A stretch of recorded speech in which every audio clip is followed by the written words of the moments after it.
The autumn sun filtered through the golden leaves as Margaret, a 65-year-old black woman, wheeled herself down a quiet country road.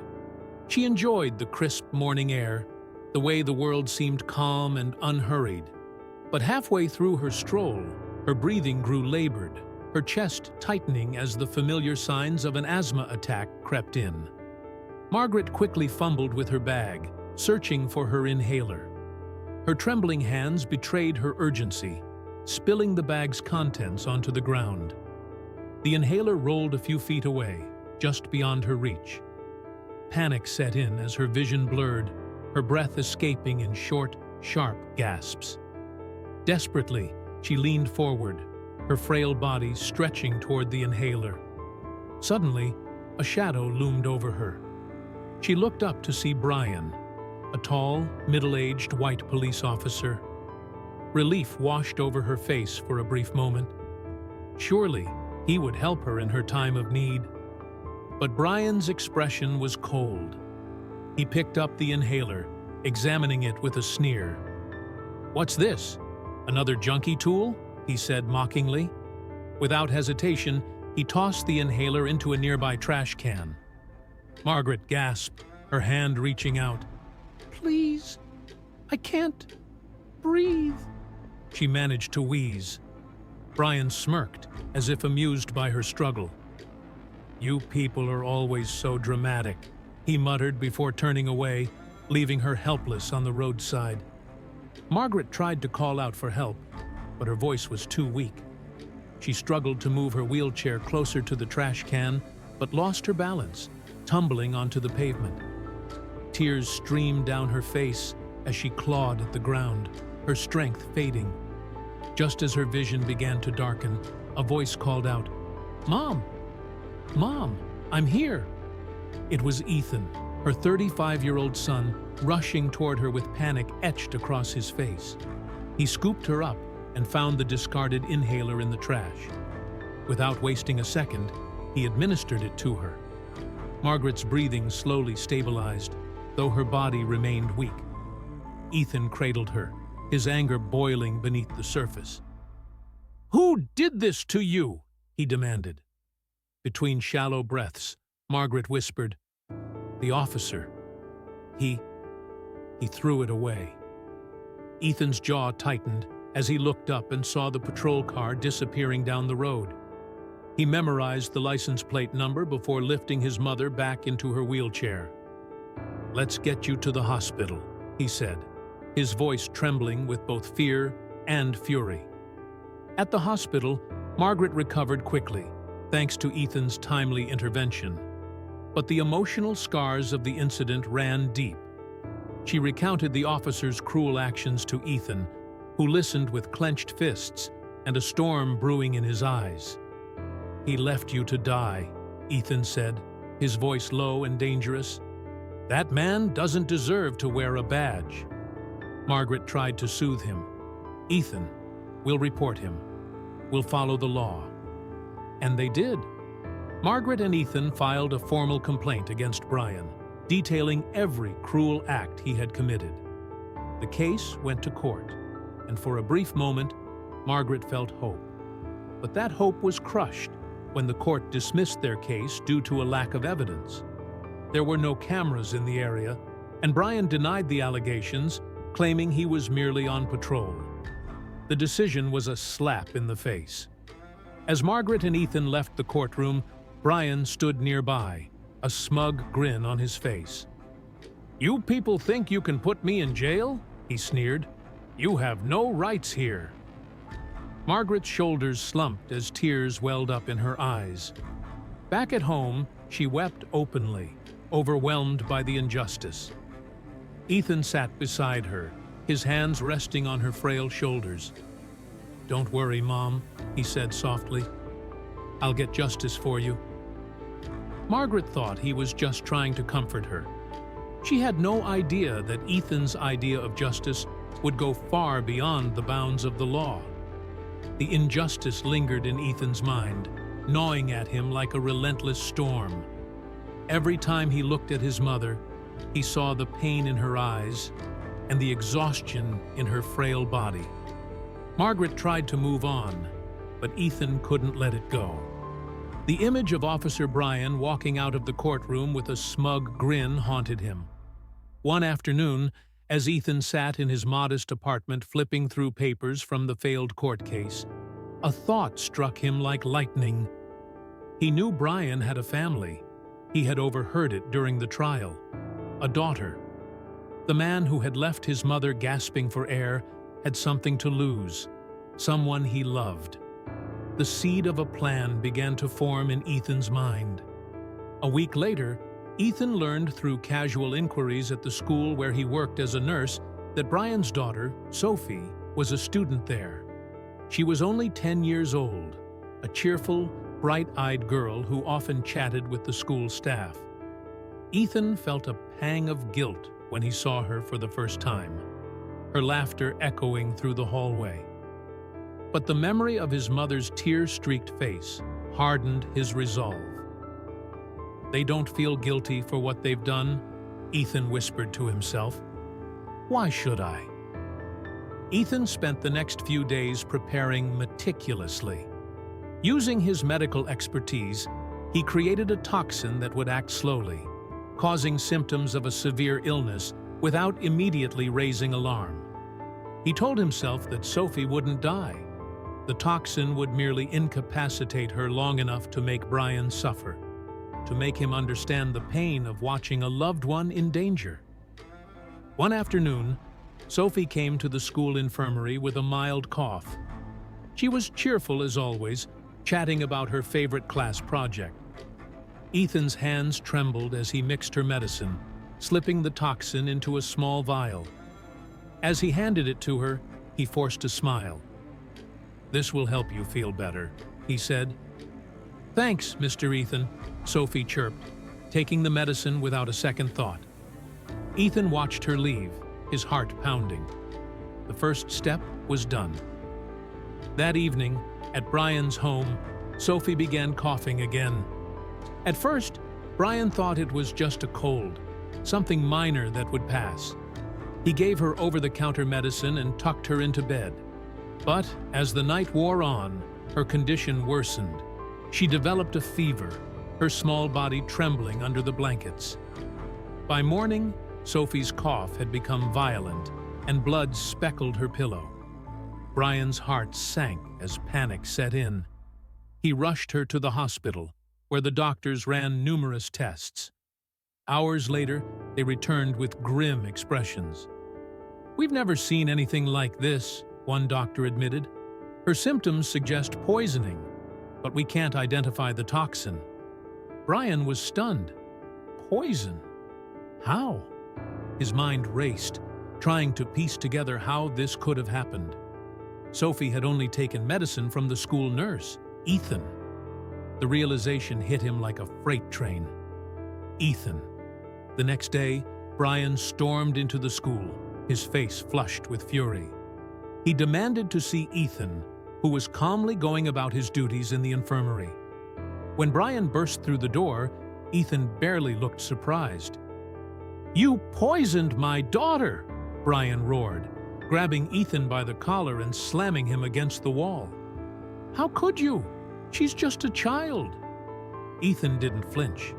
His voice was cold, emotionless. "The same way you watched my mother gasp for air and did nothing.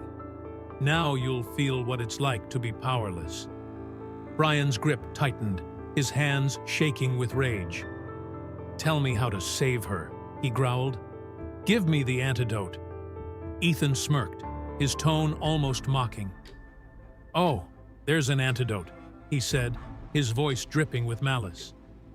"But you'll have to earn it." Brian's stomach churned. "What do you want?" he asked, his voice cracking with desperation. Ethan leaned in, his eyes gleaming with cruel satisfaction. "Your life. If you want Sophie to live, you'll take your own life. And you'll do it in front of me." Brian's breath caught in his throat as the horrifying demand sank in. He had faced countless dangers in his career, but nothing had prepared him for this. For the first time, he truly understood what it felt like to be helpless. Ethan stepped back, straightening his jacket as if they'd just concluded a business deal. "You have 24 hours, he said, his voice steady. "Make your choice." As Ethan walked out of the infirmary, Brian sank into a chair, his head in his hands. For the first time, he didn't know what to do. At precisely the appointed hour, Ethan arrived at Brian's home. He was calm, composed, and detached, as if this were nothing more than a routine task. He carried a small vial of liquid, the antidote, but didn't offer it. Instead, he gestured for Brian to sit. "Where's Sophie?" Ethan asked, his voice void of emotion. "She's upstairs," Brian replied, his voice heavy with defeat. Ethan nodded. "Then let's get this over with. You know the terms." Brian hesitated, clutching the pistol tightly. His hand shook as he raised it, the barrel pointing toward his temple. He glanced at Ethan, hoping for a glimmer of mercy in his eyes, but found none. Ethan's face was a mask of cold satisfaction. "Wait," Brian said, his voice trembling. "How do I know you'll give her the antidote after I'm gone?" Ethan's lips curled into a smirk. "You don't. That's the beauty of it." Brian's heart sank. He realized there was no guarantee, no assurance that Sophie would survive even if he complied. He was trapped in Ethan's twisted game. Just as he began to pull the trigger, the door burst open with a loud bang. Margaret stood in the doorway, her frail figure trembling but her voice strong. "Stop!" she cried. Both men turned to look at her, stunned by her sudden appearance. Margaret held up a vial identical to Ethan's, her eyes locking onto Brian's. "This is the real antidote," she said firmly. "Ethan is lying to you. He doesn't care about saving your daughter." Brian lowered the pistol, confusion and hope flickering in his eyes. "What?" Ethan froze, his composure cracking for the first time. "Mom, what are you doing here?" he demanded, his voice sharp. Margaret ignored him, stepping further into the room. Her hands trembled, but her resolve was unshaken. "Brian, I brought this because I won't let my son destroy 2 lives. Your daughter is innocent, just like I was. She doesn't deserve this." Ethan's face twisted with anger. "Innocent?" he spat. "She's the daughter of a man who left you to die. You're defending them after everything they've done to us?" Margaret turned to him, her voice calm but firm. "I'm not defending him. I'm stopping you. This isn't justice, Ethan. This is revenge, and it's killing you." Ethan took a step toward her, his fists clenched. "I don't care. They've looked down on us our whole lives, treated us like dirt. It's time they know what it feels like to suffer." Margaret's eyes filled with tears as she shook her head. "I didn't raise you to be like this. You're not a monster, Ethan." The room fell silent for a moment, the tension thick enough to cut with a knife. Then Ethan's expression hardened. "You've betrayed me," he said coldly. "Fine, do whatever you want, but don't think this changes anything." He turned to leave, but Margaret's next words stopped him in his tracks. "I've already called the police." Ethan spun around, his face a mask of disbelief. "What?"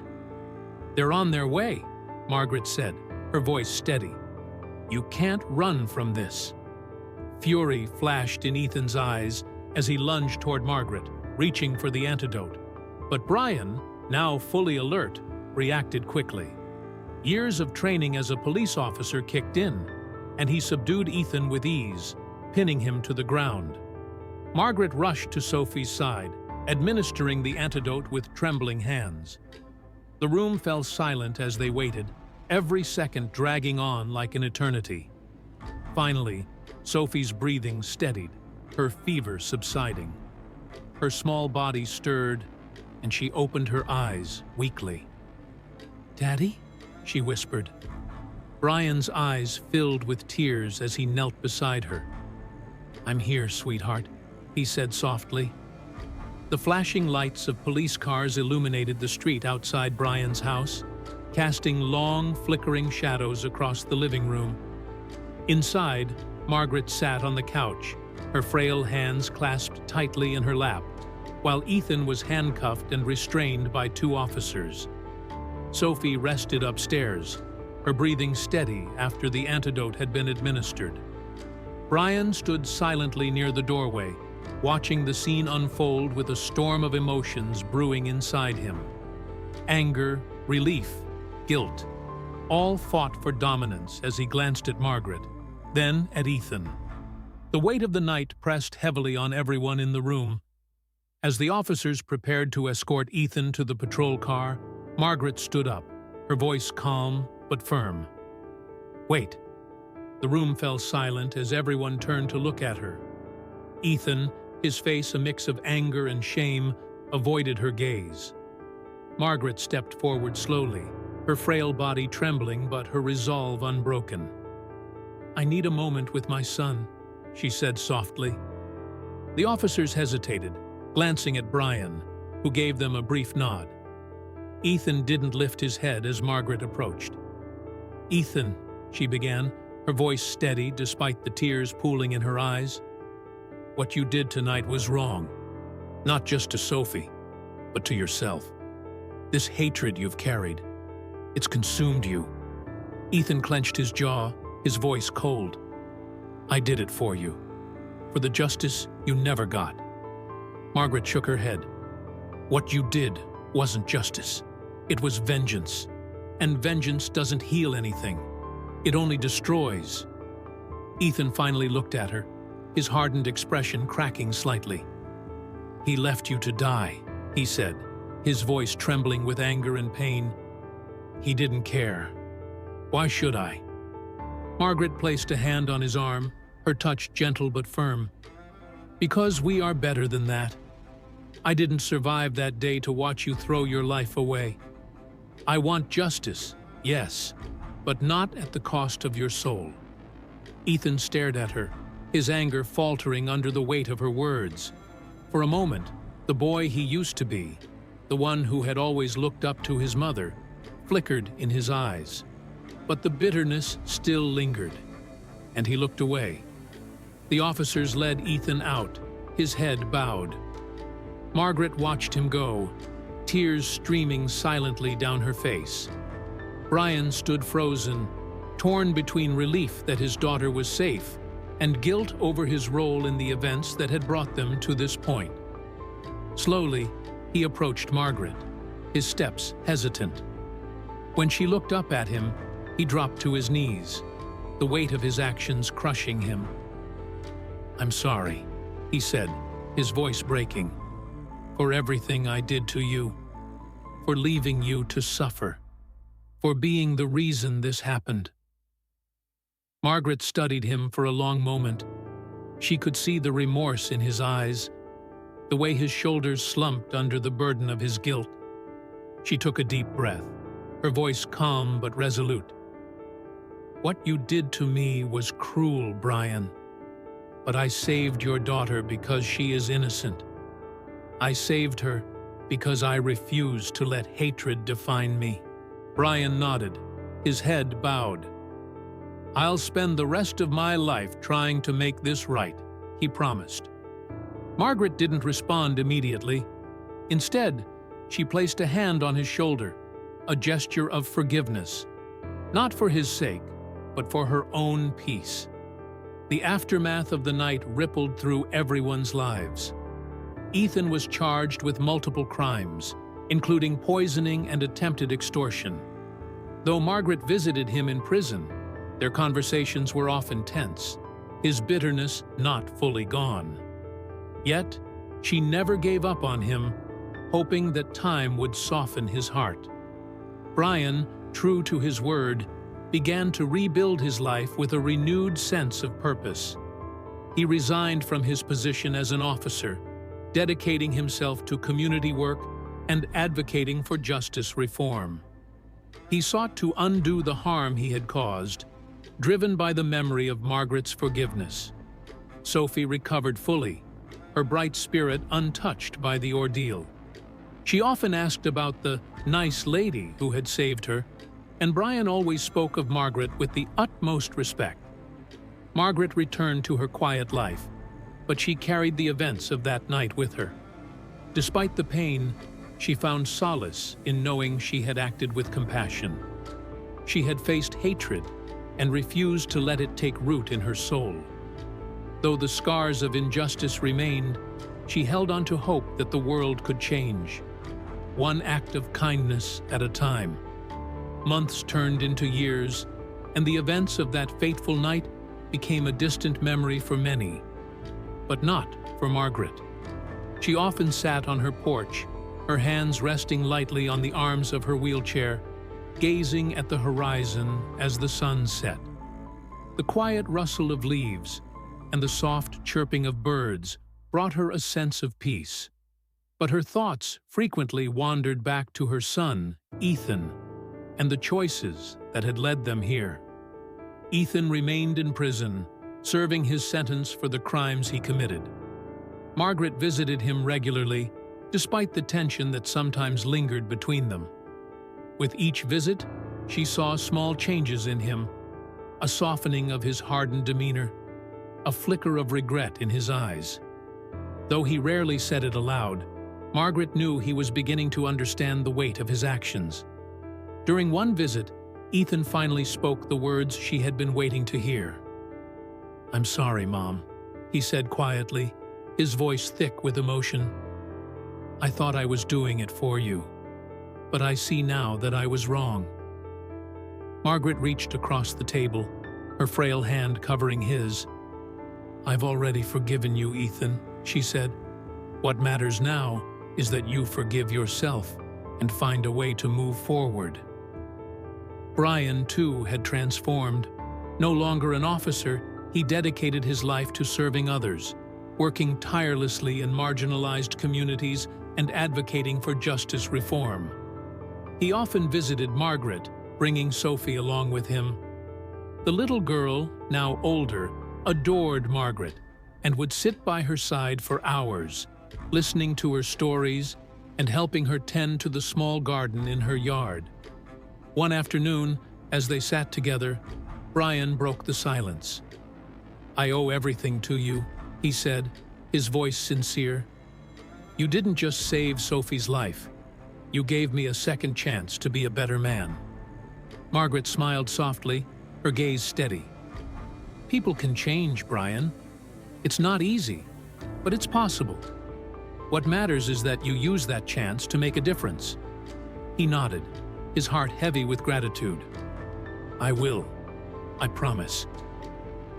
As time went on, Margaret's health declined. Yet, she never let the weight of her years dampen her spirit. She became a quiet symbol of resilience and compassion in her community, her story of forgiveness inspiring those who heard it. In her final days, Margaret reflected on the life she had lived. It had been filled with challenges, pain, and injustices, but also moments of profound love, growth, and redemption. She had faced hatred and cruelty, but had chosen compassion and forgiveness, not out of weakness, but out of strength. On a crisp autumn morning, much like the one that had set everything in motion, Margaret passed away peacefully in her sleep. Her community came together to honor her memory, sharing stories of the lives she had touched and the lessons she had taught. At her graveside, Ethan stood beside Brian and Sophie, his face solemn but his heart filled with determination. He placed a hand on the headstone, whispering a quiet promise. "I'll make you proud, Mom. I'll live the way you taught me to." Brian stood nearby, holding Sophie's hand. He looked at the headstone and then at Ethan. "We'll carry her legacy together," he said. Ethan nodded, a sense of purpose settling over him. For the first time in years, he felt a glimmer of hope. Margaret's story didn't end with her. Her choices, her forgiveness, and her strength lived on in those she had touched. In Ethan's journey to redemption, in Brian's quest to make amends, and in Sophie's bright, unshaken spirit. Margaret's legacy continued to grow, a testament to the power of compassion and the enduring hope for a better world.